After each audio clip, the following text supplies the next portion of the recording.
Médecins sans vacances s'est entretenu avec l'infirmier expert hygiéniste et en gestion des risques infectieux, Christian Balolet-Boimy.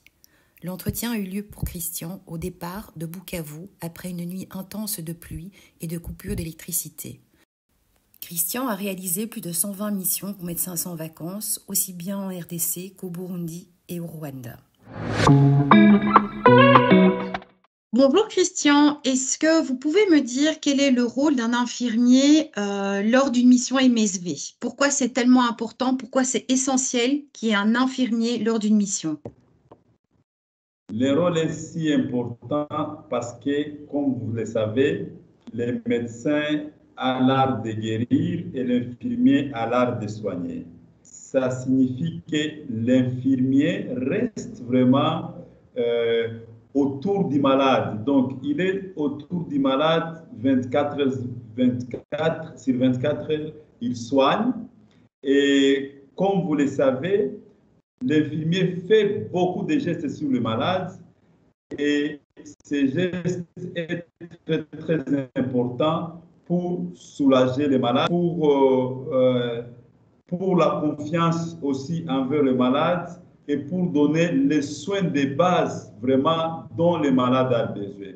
Surtout dans notre contexte où 60% des malades ils ont plus de problèmes, je pense, psychologiques, maladies aussi, mais lorsqu'il fait confiance à un infirmier, il a espoir pour guérir.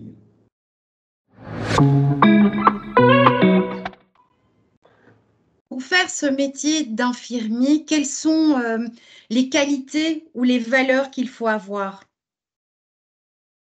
Il y a beaucoup de qualités qu'il faut avoir comme infirmier, mais parmi ces qualités, je dois citer quelques qualités. D'abord, c'est le sens d'écoute. C'est l'écoute, c'est l'empathie envers les malades, c'est l'essence aussi de discrétion, donc c'est très important. Et aussi l'essence de valeur, l'équité aussi c'est très important. Et l'essence aussi de donner aux malades, comment je vais dire, l'essence de dire aux malades de lui donner l'espoir surtout de guérir et l'espoir qu'il va s'en sortir. Voilà. Pourquoi c'est important, Christian, de participer aux missions de MSV? C'est très important de participer aux missions MSV pour 3 éléments ou 4. Le premier élément est que j'ai été formé par Médecins sans vacances. Ça signifie que moi, j'ai participé aux premières missions de Médecins sans vacances vers 2003, 2004, des missions infirmières, des missions de gynécologie, de chirurgie. C'est-à-dire, moi, je suis le fruit des Médecins sans vacances. J'ai été formé et renforcé les capacités par Médecins sans vacances. Ça, c'est le premier élément. Le deuxième élément, je veux dire aussi, c'est l'expérience que j'ai acquise. Au fait, l'expérience que j'ai acquise est devenue très importante dans notre contexte, dans la région des Grands Lacs. Au fait, Médecins sans vacances m'a appris à se focaliser sur la thématique hygiène hospitalière dans le contexte que vous savez que nous étions avant. Et j'ai vu comment est-ce que, avec ce contexte, l'évolution, comment est-ce que les hôpitaux de Médecins sans vacances ont évolué. Mais qu'à cela ne tienne, je vais placer un mot, c'est parce qu'à cause de la collaboration entre moi et Maria Masson. Et moi, j'ai été formé par Maria Masson dans ces hôpitaux. Et c'est à travers Maria Masson que j'ai été en contact avec Médecins sans vacances. Aussi, les volontaires de Médecins sans vacances qui ont fait les premières missions avec moi m'ont aussi aidé avec la collaboration de Maria et la collaboration du gouvernement belge pour passer mon stage en Belgique. Et donc, c'était l'appui de la mutualité. J'ai fait un stage d'hygiène hospitalière en Belgique. Et c'est dans ce sens-là que je me suis vraiment focalisé, se concentré aux activités d'hygiène hospitalière qui étaient un grand besoin dans notre région. Alors, aujourd'hui, quand je participe aux missions des médecins sans vacances, je transmets d'abord les compétences acquises par tous les experts qui sont passés, mais d'aider, comme vous le savez, j'ai fait ma santé publique. Actuellement, je fais la maîtrise de santé publique à l'Université catholique de Bukavu. Et aussi, j'ai travaillé beaucoup dans beaucoup des hôpitaux. Le fait de faire beaucoup d'émissions, le fait de voyager dans cet hôpital, dans un autre hôpital, il y a des expériences que j'acquiers aussi de mes collaborateurs et que ces expériences, je peux les partager avec les autres dans les missions. Actuellement aussi, avec cette expérience médecin sans vacances, je suis membre du groupe consultatif. L'importance de participer aux missions, effectivement, il y a eu la formation d'une part, mais est-ce qu'on peut dire aussi, c'est retransmettre les acquis aux autres, c'est aussi quelque chose qui est important dans le cadre des missions? Oui, oui, les transmettre les acquis aux autres, c'est très, très important. À part la retransmission de ce que j'ai appris aux autres, mais moi aussi j'apprends. Donc, il ne faut pas dire ça seulement, parce que moi aussi j'apprends pendant les missions. Lors des missions MSV, vous accompagnez les missions en tant qu'infirmier, expert, hygiéniste, expert en gestion des risques infectieux. Qu'est-ce que vous transmettez, qu'est-ce que vous échangez lors des missions? Là, il faut dire qu'il y a quelquefois des différentes missions. Il y a des missions que j'ai faites qui concernent seulement l'hygiène. Il y a d'autres missions que nous faisons pour l'organisation, par exemple, du bloc opératoire, pour l'organisation de la stérilisation. Et comme vous le savez, pour le moment, Médecins sans vacances organise les missions mixtes. Donc, c'est une innovation des missions des Médecins sans vacances. Et donc, par exemple, pour votre information, j'ai une mission d'ici une semaine à Nyangezi où il y aura des experts congolais et des experts belges. Là, je vais travailler aussi d'abord comme infirmier du bloc opératoire, infirmier du post-opératoire, infirmier chargé de stérilisation. Alors, il y a aussi des missions qui se focalisent sur seulement l'hygiène hospitalière. Qu'est-ce que je transmets? J'insiste beaucoup. D'abord, j'ai fait des échanges avec mes collègues. Les échanges, ça se base sur l'hôpital qui élabore les objectifs de la mission. Ça, il collabore souvent avec la coordination des médecins sans vacances. Et moi, nous avons beaucoup de temps pour préparer la mission, 3 mois à peu près, avant à peu près. Et ça me permet de dire, voilà, je vais dans une mission, par exemple, d'organisation d'une centrale de stérilisation au Rwanda. Et là, il y a des échanges avant par rapport aux équipements, par rapport aux services organisés. Et quand j'arrive là-bas, parce que je pense que je suis très, très adapté quant aux équipements que Médecins sans vacances donne. Je suis aussi adapté dans la philosophie des Médecins sans vacances. Et là, je travaille dans la philosophie des Médecins sans vacances. J'ai fait des échanges avec les collègues et ces échanges, c'est sur le plan pratique. On fait beaucoup de pratiques. Un exemple, pendant les missions, par exemple, pour la salle d'opération, on travaille sur l'hygiène des malades, la préparation du malade, on travaille sur l'hygiène du bloc opératoire, on travaille sur l'hygiène même des équipements opératoires, on travaille sur l'organisation des instruments pour opérer, on travaille sur aussi, pour le moment maintenant, sur les sets. Donc, j'ai introduit maintenant avec l'expérience, j'ai introduit j'ai innové beaucoup et peut-être je vais dire ça après, qu'est-ce que j'ai fait. Et là, nous échangeons l'expérience avec les autres. On voit qu'est-ce qui manque dans leurs organisations. Et surtout, quand j'ai fait cette expérience, j'ai fait ça en se basant, en se focalisant au contexte de l'hôpital. Ça, c'est très important. Ça, vraiment, on doit le savoir dans la mission. Par exemple, au Congo, ce n'est pas la même chose avec le Rwanda. C'est aussi pas la même chose avec le Burundi, sur le plan, par exemple, gouvernance, sur le plan motivation du personnel, sur le plan équipement, comme vous avez vu, sur le plan disponibilité du courant, disponibilité de l'eau. Et ça, je dois tenir de ce contexte-là environnemental, psychosocial de mes collègues.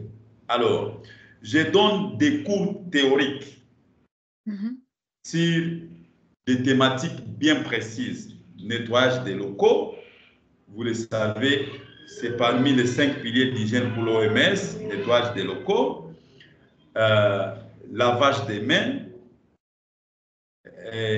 c'est-à-dire les tenues vestimentaires, la gestion des déchets biomédicaux qui est un problème de santé publique. Et ça, je donne des cours théoriques, mais nous faisons des pratiques ensemble avec mes interlocuteurs sur terrain. Et c'est comme ça qu'avec cet échange, on essaie d'améliorer certains éléments. Et on voit au fur et à mesure, j'ai une expérience d'un hôpital du Burundi. Je pense qu'avec l'émission, cet hôpital qui était un petit hôpital du village, un ancien hôpital, il est devenu un hôpital de formation d'hygiène hospitalière. Donc, maintenant, les grands hôpitaux du pays envoient les gens là pour s'enquérir les aspects d'hygiène, avec seulement 3 missions de médecins sans vacances.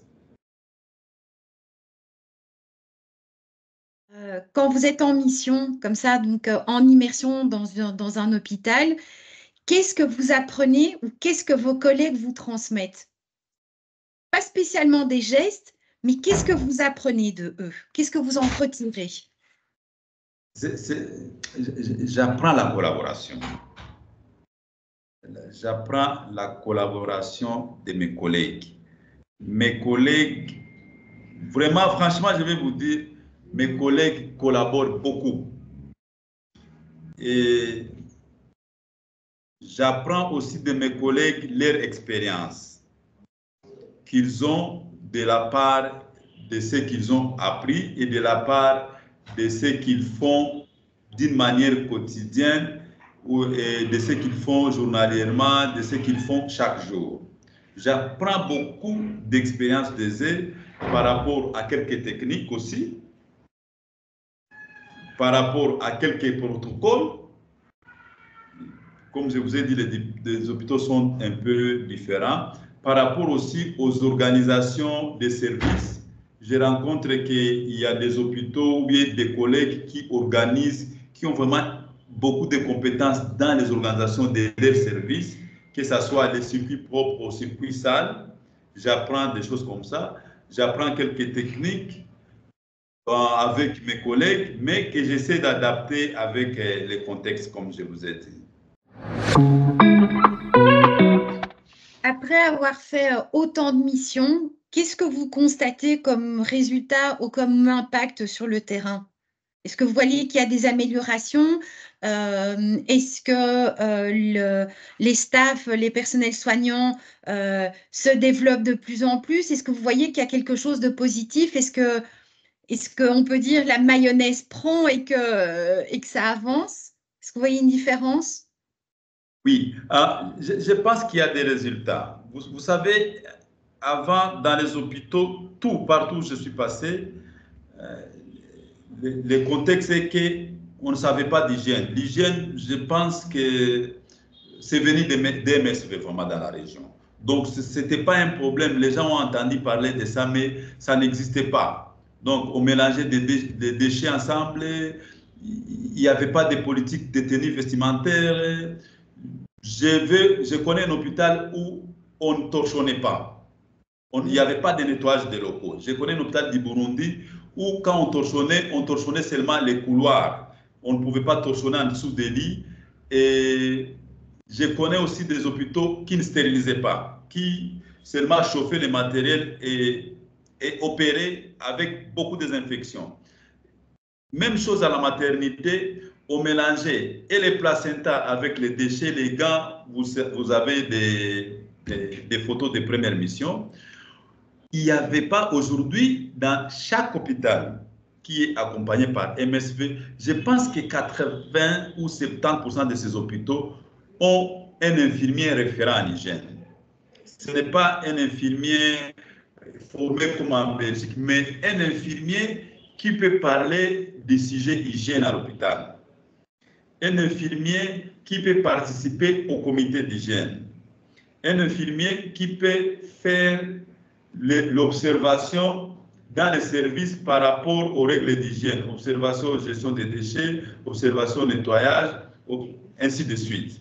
Et donc, on a déjà une équipe. Et je sais que j'ai demandé à MSV et qu'on devrait faire ça comme, je dirais, une équipe savante, des infirmiers référents en hygiène. Et chaque fois, peut-être les 3 mois, on fait une réunion pour travailler sur un sujet au niveau local et peut-être proposer quelque chose pour que ça soit, parce que l'hygiène est transversale. Alors, donc ça c'est vraiment, je peux dire, sur le plan quantitatif, où on a maintenant un comité d'hygiène qui marche, on a un budget d'hygiène local, on a essayé de sensibiliser pour que chaque hôpital puisse avoir quelque chose. Avant, il n'y avait pas, on ne trouvait pas même les savons, même les raclettes, même des petites choses pour l'hygiène. Maintenant, on voit que chaque mois, chaque trimestre, l'hôpital débloque un petit moyen, quelquefois, quel que soit peu, pour acheter les matériels d'hygiène. Ça, c'est le fruit quantitatif. Autre chose que je peux dire, ces fruits-là sont partis même au niveau de la province.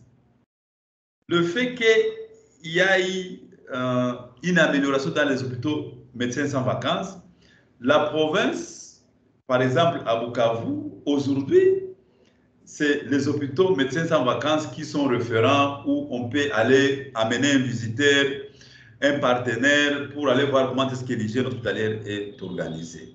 Alors, sur le plan qualitatif, je peux dire, par exemple, la réduction des infections post-opératoires. Je suis parti à Nyangezi en 2010. Il y avait presque 8 sur 10 plaies infectées à Nyangezi. Moi, j'ai vu ça avec les missions, le nettoyage des locaux, avec le respect des règles d'hygiène. Aujourd'hui, on ne peut pas dire que le risque est zéro, ça n'existe pas. Il y a une grande amélioration dans les infections post-opératoires. Je vais parler aussi de l'amélioration dans les infections néonatales. Vous savez que dans les pays très pauvres comme chez nous, beaucoup des enfants ont des sepsis. J'ai encore un rapport entre les 14, les 10, je pense, avril 2014, pendant 20 jours, il y a eu 15 décès néonatals dans un hôpital ici. Et aujourd'hui, quand je vois peut-être un décès pour les 3 mois, c'est seulement sur base des missions d'hygiène qu'on a réduit aussi les infections mère-enfant, des infections néonatales, en organisant la maternité, en respectant la gestion des déchets, en respectant par exemple la désinfection des tables d'accouchement.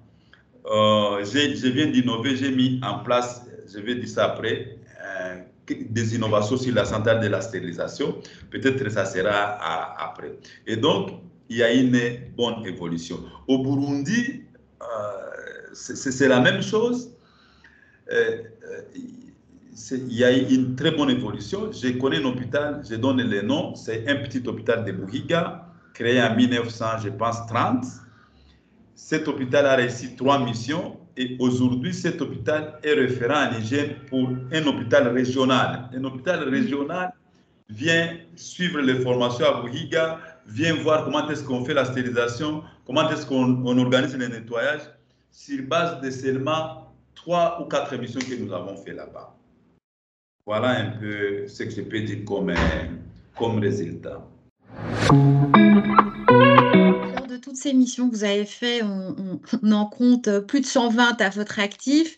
Est-ce qu'il y a un événement, une histoire, un patient, quelque chose qui vous a particulièrement touché ou qui vous tient particulièrement à cœur? Oui, oui, il y a beaucoup de choses ici chez nous. Au Congo, j'ai participé dans un hôpital où on a, je vous dis, dans mes yeux, j'ai vu ça, on récupérait les trousses à transfusion.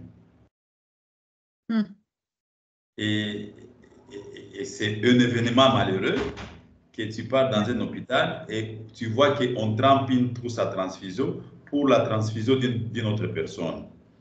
Ça, c'est un élément qui m'a touché pendant la mission. Ça, c'est au début de la mission. Ça, c'est en tant quoi.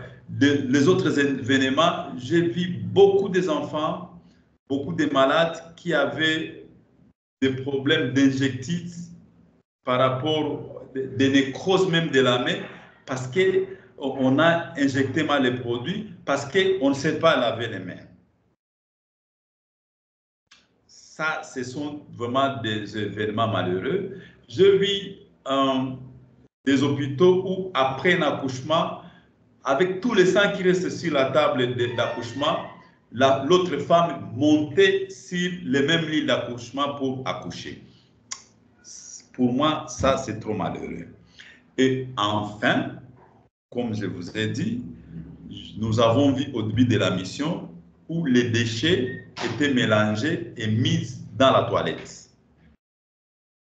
Un autre événement malheureux qu'on rencontre même jusqu'à aujourd'hui, je pense qu'on doit travailler sur ça, c'est de voir certains hôpitaux qui chauffent les matériels au lieu de stériliser et ils utilisent ces matériels qui sont, je ne dis pas, qui sont très risquants pour faire des actes invasifs. Et donc, ça, ce sont vraiment des événements malheureux. Ça, c'est par rapport à l'hygiène hospitalière, mais par rapport aussi à la technique, aux appareils. On a vu des enfants à l'époque qui mouraient parce qu'il n'y avait pas de l'oxygène pour eux, en détresse respiratoire. On a vu des enfants. Moi, j'ai vu à l'époque opérer avec une lampe à pétrole. Et la lampe peut-être, même, ce que je vous dis, c'est trop difficile parce que toi tu es en Europe, tu ne peux pas le vivre, mais moi je le vis.